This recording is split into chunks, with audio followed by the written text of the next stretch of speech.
Juvenile Persons, General Comment Number 32, 2007, of Human Rights Committee. 42. Article 14, Paragraph 4, provides that in the case of juvenile persons, procedures should take account of their age and the desirability of promoting their rehabilitation. Juveniles are to enjoy at least the same guarantees and protection as are accorded to adults under Article 14 of the Covenant. In addition, juveniles need special protection.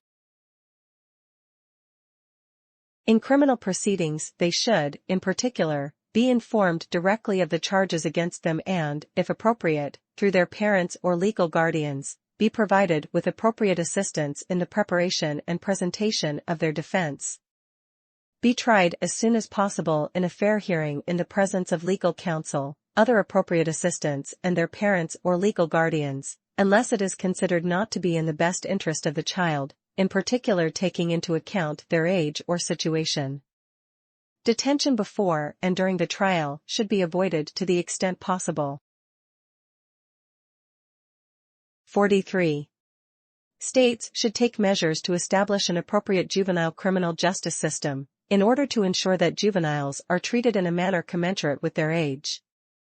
It is important to establish a minimum age below which children and juveniles shall not be put on trial for criminal offences. That age should take into account their physical and mental immaturity. 44.